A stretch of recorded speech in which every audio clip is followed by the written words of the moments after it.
So we're here in Lagos, Nigeria with Hakeem Jimo, founder of Veggie Victory. Thank you so much for making the time to meet with us, Hakeem. Yeah, cool having you here. And let's just start talking from the beginning, talking about what exactly is Veggie Victory. Oh, cool, yeah. Veggie Victory is Nigeria's first vegan restaurant and food company. We started in May 2013, that was 6 years ago, with a restaurant, again, first vegan restaurant.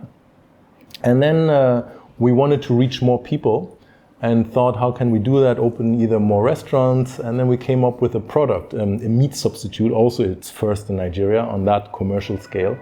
So that's what Veggie Victory is, Nigeria's first vegan food company, as we're saying it.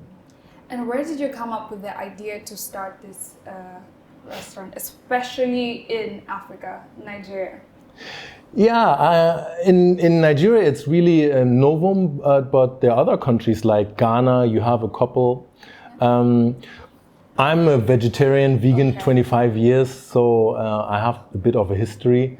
And then especially after one trip in Asia, where I found vegan restaurants everywhere and was able to locate it with an app, HappyCow, and then back in Lagos there was zero.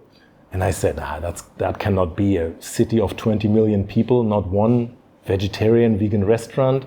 And even there are some in Ghana, so let's do it, you know. So how was the reaction initially when you started? Yeah, well, people, of course, they were making fun, vegan in Nigeria, but we had a mission. I mean, one thing was I was eating out almost every day, spending a lot of money. And I told my wife, Bola, who's the co-founder, that let's save this money. At least it will almost pay for the rent. And eventually I was sure there must be people that also want to go veg, have a plant-based food lifestyle. And now it started small, but over the years it's becoming a big trend. You guys are from Berlin. You know what's happening there. And 6 years ago, it was not even big in Berlin. So, and we knew that trends will eventually come to Nigeria, and now we can really feel it. So who has been your target market specifically? Has it been people who are already vegan or vegetarian, or has it been as well meat eaters?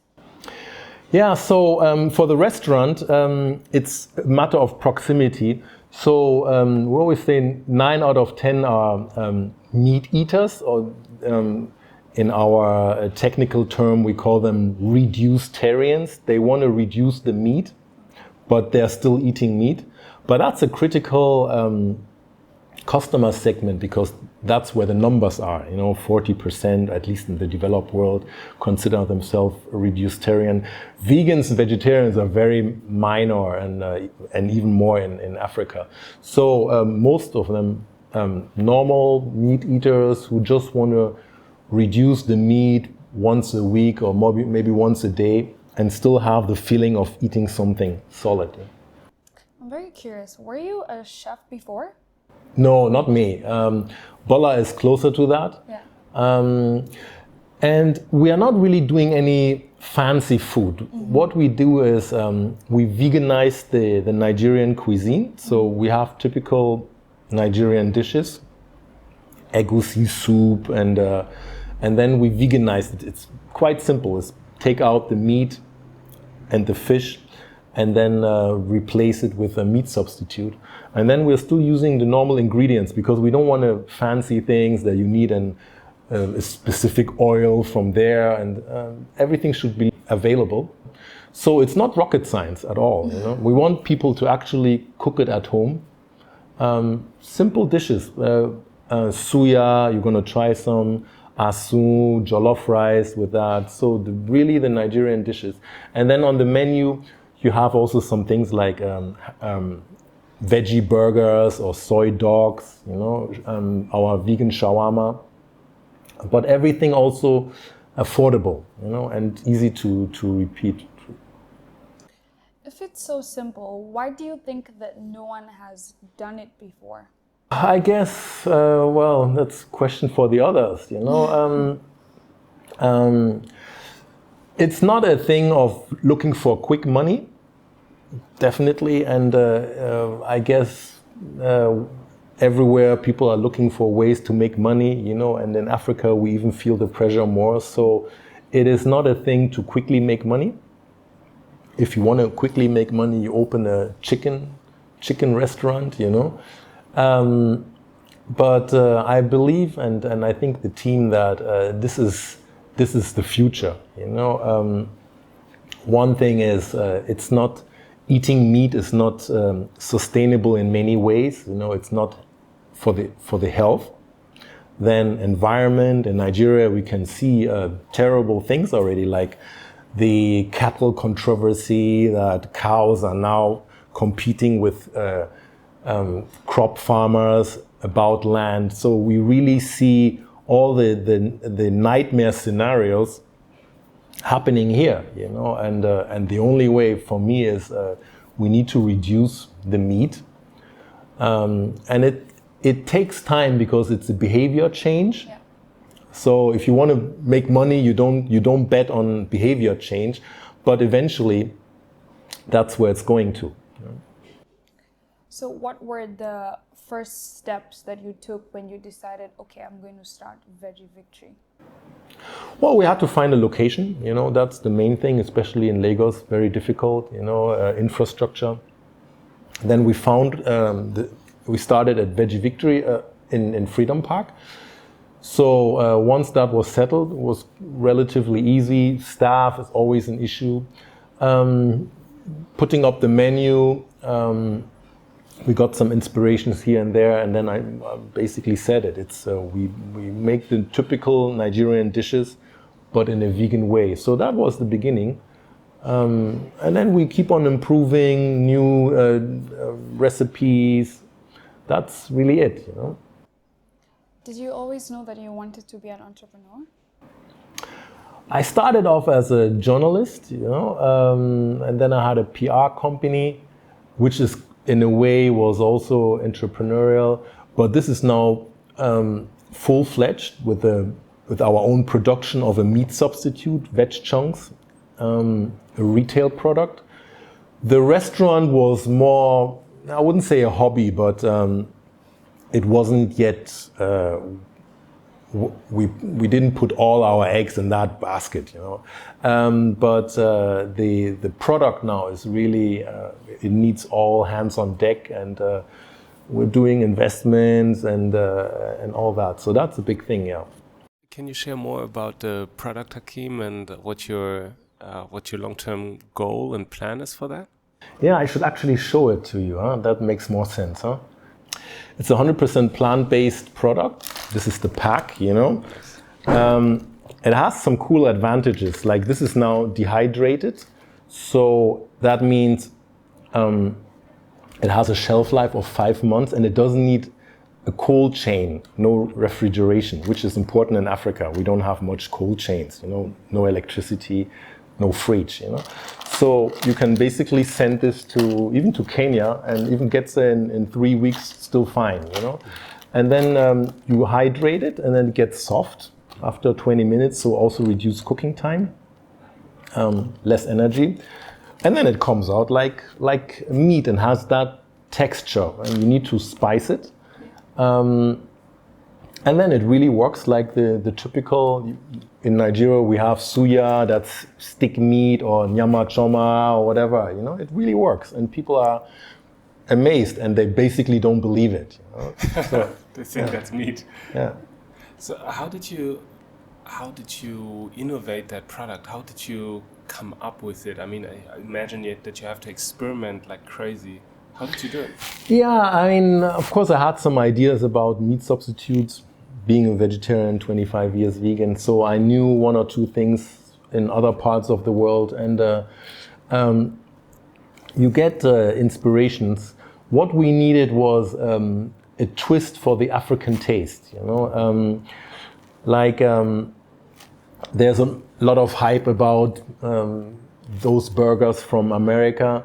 The thing is, in Africa, we're not really burger people, you know. We want chunks, you know, like some pieces of meat. So we had to work with the texture, with the cuttings. And then when we believed that this now works for African taste, you know, and that was great for the restaurant because we could really use it. That's what we have been using. Wow. Yeah, that's good to hear. It's not just the replication of meat substitutes from other markets, but actually a product for the Nigerian market. Or And funny enough, we are getting calls from the diaspora in Europe and America, and of course they see what we are eating here, and they don't have those products. So we started shipping a few things to the US already and UK, because they want to eat their food like we eat it in Nigeria, and then you're better off with this one. So. Wow. A personal question. I eat almost entirely vegan food in Germany and 100% vegetarian. But before this journey, I said, okay, let me suspend my personal beliefs and all that and, you know, just go on this journey because I might find it challenging to eat vegan while traveling. And sometimes it's just not very satisfying to me what I get in a restaurant when, you know, people might not understand what that even means. How did you manage to live in Nigeria for 25 years and be vegetarian, vegan? How did you build a routine, or how did that work out for you? Yeah, I feel you. You know, that was really one of the motivations to start the restaurant, because sometimes you just want to eat a veggie burger or something, things you know exist already, you know. The good thing in Africa is that people still cook, you know. If you go into a restaurant, you can see the chef, you know. You can call him, hey, I don't really like what you have here, but can you make me a quick tomato sauce, you know, with pasta, if you have the time for that, you know. That's normally not a problem. And then the good thing I found about veganism is that, you know, your metabolical system changes. It's not like you are craving and going crazy because you haven't eaten in 6 hours. So when it gets really bad, I get some bananas and some peanuts, ground nuts, and I'm fine till the evening again, you know. And it's also not yet, you need to eat every 4 hours, you know. I do a lot of fasting, so even if I don't get any food, I said, great, you know, at least I can do another fasting day, you know. But you need to plan a little bit, because it can get frustrating if you're going to a place and everybody's eating, because that's the thing. Eating is a social thing, you know, and the moment you're not in there, it's more, it's something, there's a disconnect. So I try to make arrangements, you know, if I know there's a party, then I can quickly buy some veg sausages if they are grilling, or I'll take my own food, you know. But basically, it's not. I mean, you're not dying if you haven't eaten for 3 days.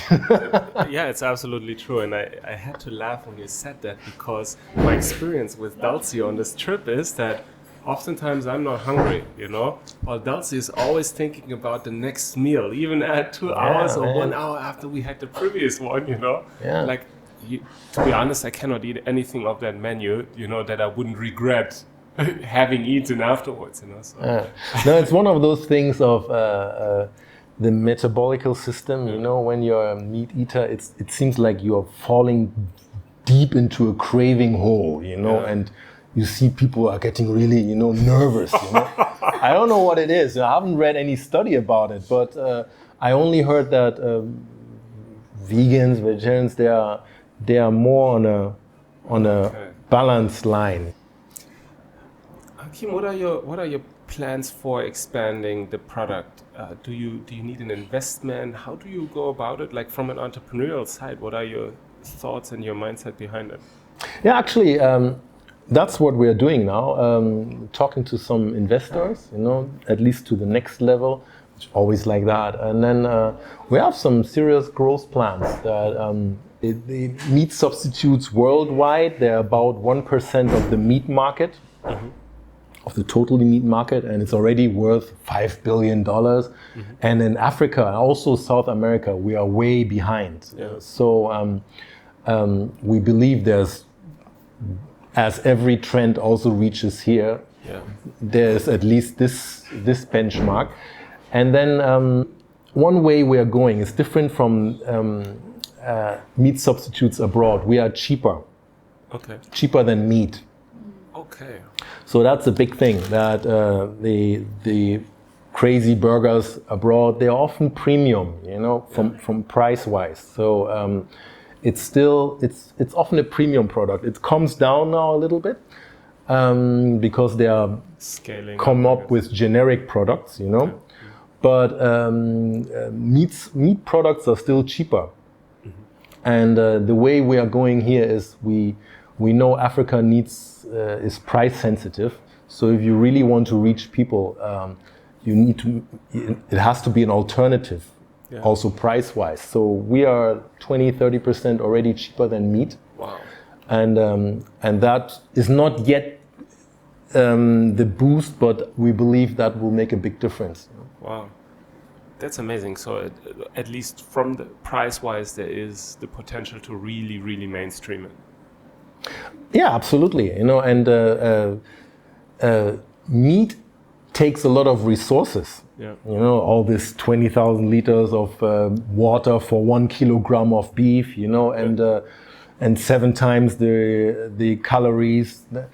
It has to be it has to be more expensive than meat substitutes, you know. So it's just because it's distorted of the subsidies and all of that.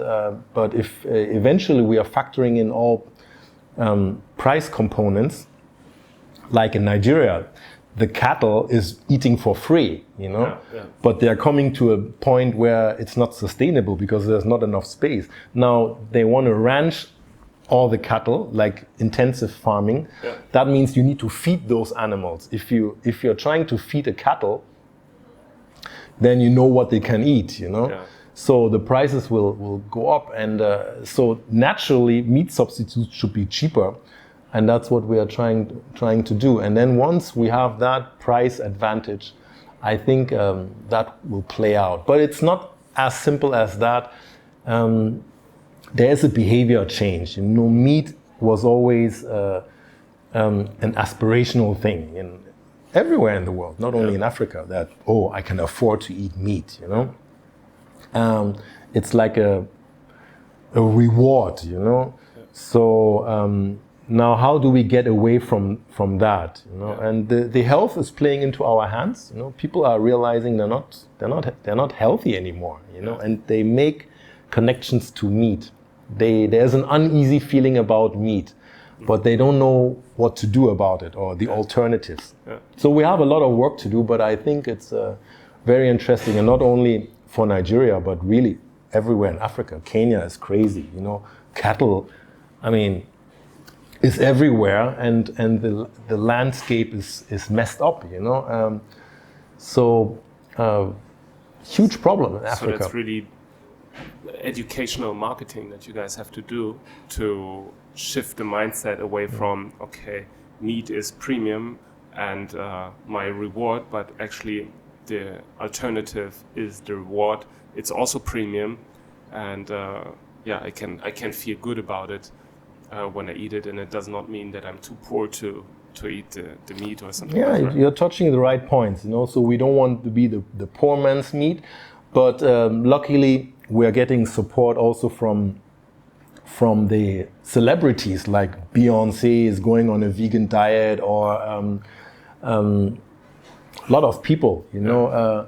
So we are getting these messages also in Nigeria, and they're wondering, if these guys are going vegan, you know, that's cool, you know. So, yeah.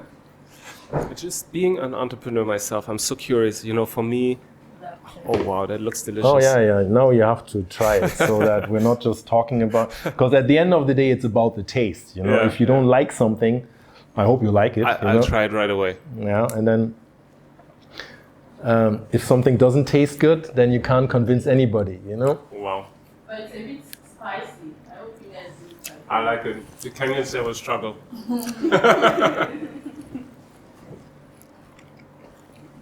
A bit soft, but not this one.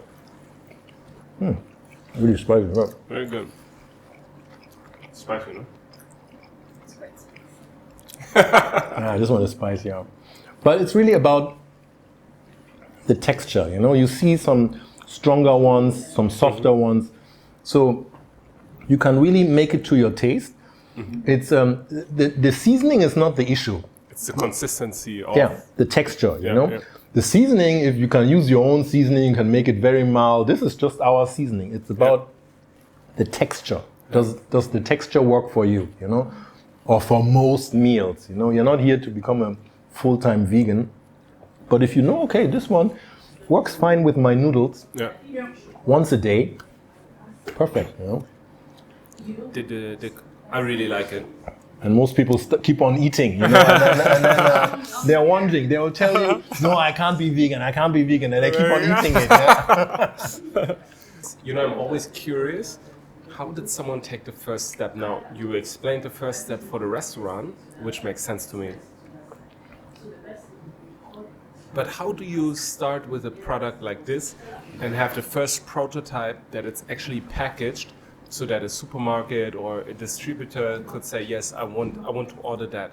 How did you do that from the first idea to this packaged product that you showed us?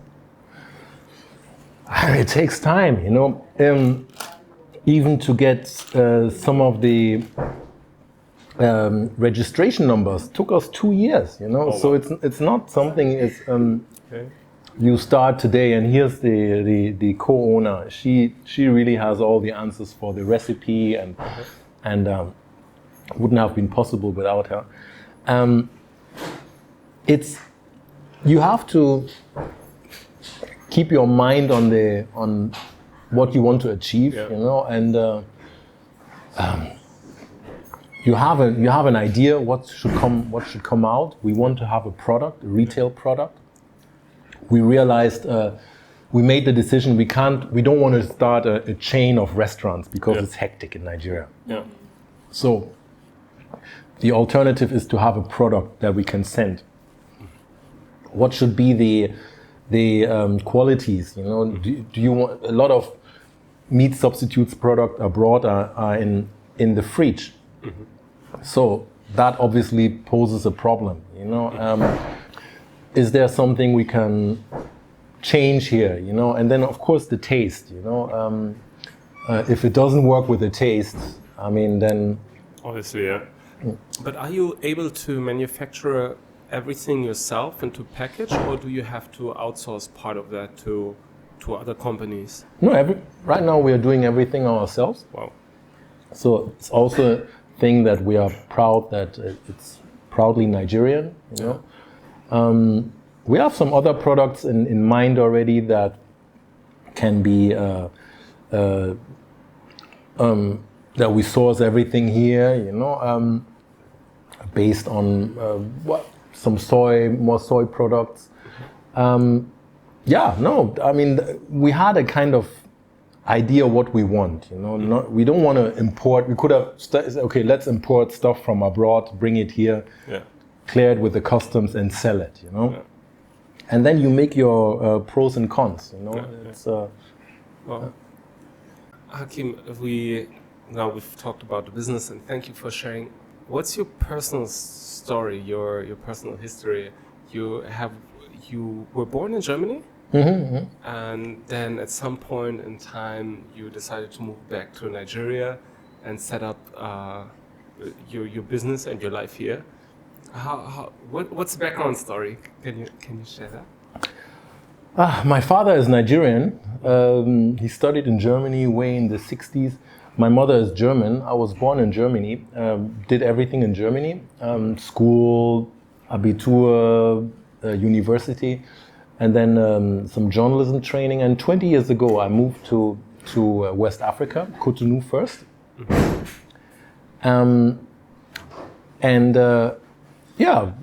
As a journalist, and then a PR company, and then with Bola, we started Veggie Victory. Yeah, and we are now fully in it with family, the 2 children. They are soon coming from school, huh? They are also vegetarians, you know. Okay. Wow. Yeah, that's a bit. I'm 47 now. Yeah. if you could partner as Veggie Victory with anybody and you could ask them for anything, who would you reach out to and what would you ask them for? A corporate partnership or something? Corporate, institutional, yeah, anything. Celebrity, I don't know. Oh yeah, celebrity, that would be cool. We need people that other people look up to, you know, so that always works, influencers. We're actually now starting our marketing, or you called it educational marketing, nice word. So it works on so many levels. There's the vegan advocacy. I was just in Berlin, invited by Pro-Veg, which is a global vegan association now. So we are trying to set up something here for Nigeria, some school outreach.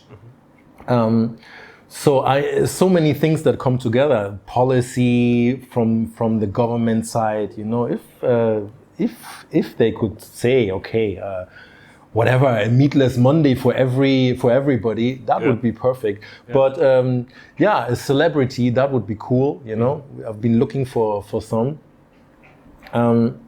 And then it's basically a choice of the people, you know, to think about, is this sustainable, what we are doing, you know, and food, I believe, plays a key role in all of that. You know? Yeah. My final question would be, what would be your advice to a young Nigerian today? Goodness.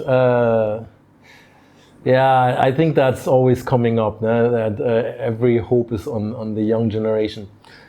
Well, I mean, it's their country, it's their future. I think they have all opportunity to make something in this country, even though lots of things didn't go the right way. But I really believe in a turnaround. You can get a turnaround quite quickly, you know. It's not to say, oh goodness, the country is messed up, you know, it will never change. I believe you can turn around things 6 months, you know. But you have to start somewhere and not just pointing fingers to other people and say, oh, these politicians or that, you know. You can start yourself. That's the beauty of vegan or something. You can make a change today, you know. And it's not only about that you are now contributing so little, but you're changing stuff, you know. You can be really, it's like you are the first light, you know. There are very pressing issues here, and we have to really hurry up, you know. Otherwise, it is quite grim, you know. But I think we can still do it, you know. There's a lot of talk globally about how do we feed 10 billion people. It's possible, but we need to make the right choices. And if we always wait for the others to make it, that will not work. So the young people eat as much plant-based as possible for your own health. You know? Don't want to end up with 30 and already blood pressure, you know, dealing with blood pressure. It's for your own health, for your own selfish interest. And then you will see what comes out of that, you know. It will affect so many different, your mindset. So that's first thing. And then, I guess this old cliche, work hard, you know, be integra, and then things will fall in place. Thank you so much for sharing, Hakeem. No, it sounds like grand uncle. You know, Hakeem, we've met with quite a few people now who have amazing projects all over West Africa. And something that we often hear is how many challenges that come with entrepreneurship, depression, anxiety, and all of this. But you seem very strong, very stable, very sane. And I'm just curious what you would credit that to. Wow, you guys have deep questions here, huh? It's not easy, you know, definitely for nobody, also for us. I could have also played it safer, you know. There are definitely peer group people that they have less worries, you know. But then also it's about what you want in life, you know. Maybe it's an advantage that I'm not in my 20s anymore, but then it could also be a disadvantage, you know. But I basically ask myself, you know, well, this life will not go on forever, you know, and 47, give me another 20 years, you know, you're not starting big projects at when you're going towards 70. So what's the worst case scenario, you know? Then I thought about worst case scenario. Well, at the end of the day, I mean, what do you need, you know? That's the good thing about Africa. You still have a bit this family thing, you know, and you can build your little house in the village and you will survive, you know. So it's all about how to deal with your fears, you know. And once I put that aside, I will say, okay, now we can go for it. Things that help, definitely, you need to have, because not every day is the same, you know. So you have some good days, you know. You need to find ways where you can get energy from, and it's basically definitely your health, you know, also spiritual peace, whatever that means for you, you know, it could be meditation, whatever, you know, and yeah, you need to know yourself, and then basically not worry too much, you know, live in the present moment, you know, is what's bad right now, not much, you know, so how bad can it be, you know, and well, anyway, at the end, we'll know more, you know. Thank you for that.